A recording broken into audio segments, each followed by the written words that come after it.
അതായത് ഇപ്പോൾ കുവർ വിജയ് ഷാ എന്ന് പറയുന്ന അയാളൊരു RSSകാരനാണ്, BJP കാരനാണ്. അപ്പോൾ അയാൾ ശാഖയിൽ നിന്ന് പഠിച്ചു വരുന്നത് എന്താണ്? അയാൾ ശാഖയിൽ നിന്ന് പഠിച്ചു വരുന്നത് ഗോൾവാക്കറുടെ സാഹിത്യമാണ്. ആ ഗോൾവാക്കറുടെ സാഹിത്യപ്രകാരം എന്താണ്? ഇന്ത്യ എന്ന് പറയുന്നൊരു ഹിന്ദു രാഷ്ട്രമാണ്. ഈ ഹിന്ദു രാഷ്ട്രമാകുമ്പോൾ തന്നെ നമുക്ക് ഇവിടെയുള്ള മറ്റ് മതസ്ഥരുണ്ടല്ലോ, പാഴ്സികൾ, സിഖുകാർ, മുസ്ലിങ്ങൾ, ക്രിസ്ത്യാനികൾ, ഇങ്ങനെ മറ്റ് മതസ്ഥരുണ്ട്. അവരെ എങ്ങനെയാണ് കാണേണ്ടതെന്നുള്ളതാണ് ഗോൾവാക്കറുടെ മുമ്പിൽ ഏറ്റവും വലിയ സമസ്യ. അപ്പോൾ ഹിന്ദുക്കളുണ്ട്, ബാക്കി മതക്കാരുണ്ട്. അപ്പോൾ അവരെ ഇന്ത്യയുടെ പൗരന്മാരായി ഗണിക്കണമെങ്കിൽ അവർ ചില മാറ്റങ്ങൾ വരുത്തണം. ഒന്ന്, ഏറ്റവും പ്രധാനപ്പെട്ട കാര്യം, ഇന്ത്യ ഒരു ഹിന്ദു രാഷ്ട്രമാണെന്ന് അംഗീകരിക്കണം.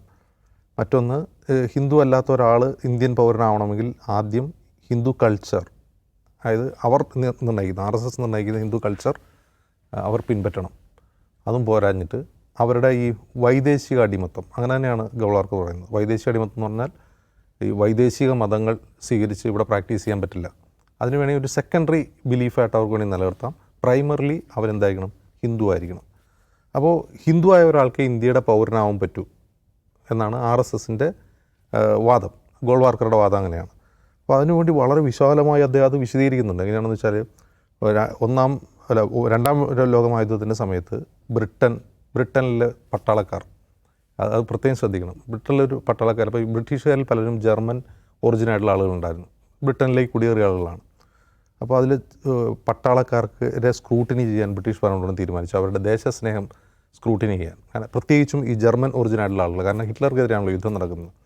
അപ്പോൾ ഹിറ്റ്ലർക്കെതിരെ, ജർമ്മനിക്കെതിരെ ബ്രിട്ടൻ്റെ യുദ്ധം നടക്കുമ്പോൾ ബ്രിട്ടീഷ് ഒറിജിനായിട്ടുള്ള ആളുകളുടെ ദേശക്കൂറ്, അവരുടെ കൂറ് എങ്ങോട്ടാണെന്ന് പരിശോധിക്കാൻ ബ്രിട്ടീഷ് ഭരണകൂടം തീരുമാനിച്ചു എന്ന് ഗോൾവാർക്കർ എഴുതാണ്. അത് ഹിസ്റ്റോറിക്കലി ഉള്ളതാണെന്നൊന്നും നമുക്കറിയില്ല, ഒരു അനക്ഡോട്ട് പോലെ പുള്ളി പറഞ്ഞു പോവാണ്. അങ്ങനെ ഒരു സംഭവം നിങ്ങൾ കേട്ടില്ലേ?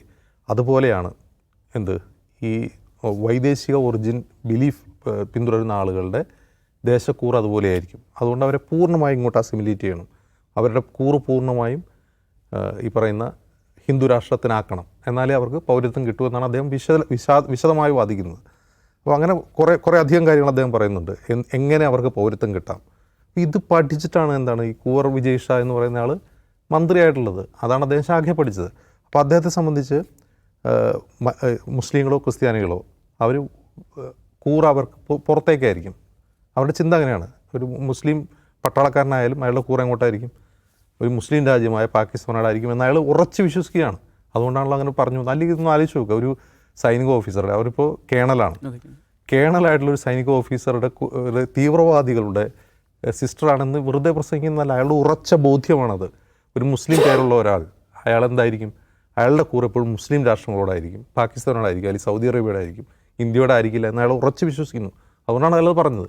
പിന്നീട് അത് വിവാദമായപ്പോൾ മാപ്പ് പറഞ്ഞതിനപ്പുറം അയാൾ ഇനിയും അങ്ങനെ തന്നെയാണ് വിശ്വസിക്കുക. കാരണം ഈ സിദ്ധാന്തം അവിടെ എഴുതി വെച്ചിരിക്കുകയാണ്, അയാളെ ശാഖയെ പഠിപ്പിക്കുന്നത് തന്നെയാണ്. അപ്പോൾ ഇതിലൊരു പ്രശ്നം, മുസ്ലിങ്ങളെ അപരവൽക്കരിക്കുന്നു, മുസ്ലിങ്ങളെ മതത്തിൻ്റെ പേരിൽ മറ്റ് രാജ്യത്തോട് കൂറില്ലാത്തവരാക്കുന്നു, തീവ്രവാദികളുടെ സഹോദരിയാക്കുന്നു, അല്ലെങ്കിൽ പാകിസ്ഥാനോട് കൂറുള്ളവരാക്കുന്നു. ഇത് നിരന്തരം നമ്മൾ കേട്ടുകൊണ്ടിരിക്കുന്നതാണ്, ചെറുപ്പം മുതലേ നമ്മൾ കേട്ടുകൊണ്ടിരിക്കുന്ന കാര്യമാണ്. ഈവൻ ഇന്ത്യയിൽ എത്ര മുസ്ലിങ്ങൾക്ക് ക്രിക്കറ്റ് മാച്ച് ആസ്വദിക്കാൻ പറ്റും? ഇന്ത്യ ക്രിക്കറ്റ് മാച്ച് ഞാൻ വ്യക്തിപരമായിട്ട് അനുഭവിച്ചിട്ടുണ്ട്. അതായത് ഷാഹിദ് അഫ്രീദിയെ കാണാൻ നല്ലതാണെന്ന് പറഞ്ഞുകൊണ്ട് മാത്രം ഞാൻ എൻ്റെ കൂട്ടുകാരിൽ നിന്ന് ഈ പറയുന്ന വംശീയമായ ആക്ഷേപങ്ങൾ കേട്ടിട്ടുണ്ട്. അല്ലെങ്കിൽ നിങ്ങൾക്ക് അങ്ങോട്ടായിരിക്കുമല്ലോ കൂറ് എന്ന് പറയും. ഈ കേരളത്തിൽ പോലും പറയുന്നുണ്ട്. ഇത് RSSൻ്റെ വലിയ തോതിലുള്ള പ്രചാരണത്തിൽ, അത് ഈ RSSകാർ മാത്രമല്ല വിശ്വസിക്കുക, അത് പൊതുജനങ്ങളിലേക്ക് കൂടി അത് ഇൻഫിൽട്രേറ്റ് ചെയ്തിട്ടുണ്ടെന്നുള്ള തെളിവാണ്.